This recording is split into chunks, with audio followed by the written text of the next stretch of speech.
UDF মুর্দাবাদ মুর্দাবাদ মুর্দাবাদ UDF মুর্দাবাদ মুর্দাবাদ মুর্দাবাদ মুর্দাবাদ মুর্দাবাদ মুর্দাবাদ Congress জিন্দাবাদ জিন্দাবাদ জিন্দাবাদ কংগ্রেস জিন্দাবাদ জিন্দাবাদ জিন্দাবাদ অসমত বিশ্বাসঘাতকতা না চলিব না চলিব না চলিব আজি আপোনালোকে কি আন্দোলন কৰি আছে? আজি আন্দোলনটো হ'ল 31 তাৰিখে এক মাহত যেটো আমাৰ ৰাজ্যসভা নিৰ্বাচন হৈছিল।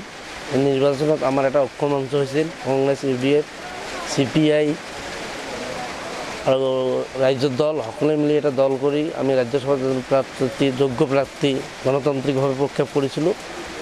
তাৰ মাজত ইউডিএফে বিশ্বাসঘাতকতা কৰি 5জন মানুহে আমাক কেণ্ডিডেটক ভোট দিয়া নাই। এইকাৰণে এইটো গণতন্ত্ৰক বলি কৰা হৈছে।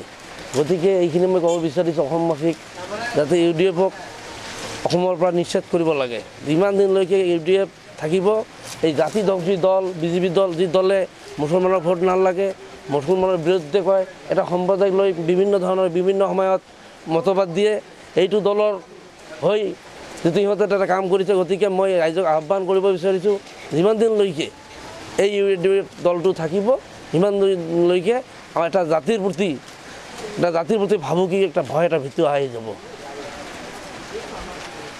আপোনালোকে কেনেকৈ ইউডিএফ দলক নিশ্চেষ কৰিব বিচাৰিছে? হ্যাঁ, আমি প্ৰত্যেকটো ৰাইজক কৰ্মীক আমি কওঁ যে আপোনালোকে মনোবল নেহেৰুৱাব। ৰাজ্যসভাৰ এটা ভোটে হেৰিছোঁ। আজি হিটলাৰে এনেকুৱা শাসন কৰিছিল, তথাপি পৰাজয় হৈছিল। আৰু সাধাৰণ বিজেপি কিমান দিন থাকিব? হিটলাৰক পৰাজয় কৰা মানুহ আছিল পৃথিৱীত, এনেকুৱা এটা দক্ষতা ব্যক্তি আছিল। গতিকে মই কৰ্মীসকলক অনুৰোধ কৰোঁ, আপোনালোকে ভয় খাব নালাগে। আছোঁ, যিমান দিনলৈকে তেজ আছোঁ আমি কংগ্ৰেছ কৰিম আৰু কংগ্ৰেছে জয়লাভ কৰিমেই। ভোটাৰসকলক আপুনি কি ক'ব?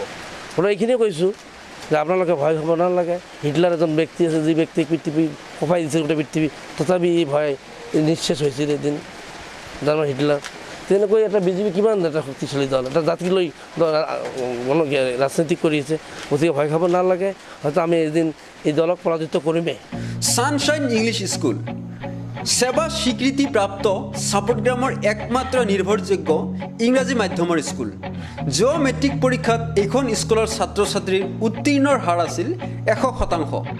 আজিৰে পৰা এইখন স্কুলৰ 2022 আৰু 23 শিক্ষাবৰ্ষৰ নামভৰ্তি প্ৰক্ৰিয়া মুকলি কৰি দিয়া হৈছে।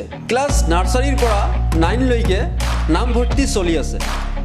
নামভৰ্তিৰ লগতে সবিশেষ জানিবলৈ যোগাযোগ কৰক 7027888744 অথবা 9435653 277। ধন্যবাদ।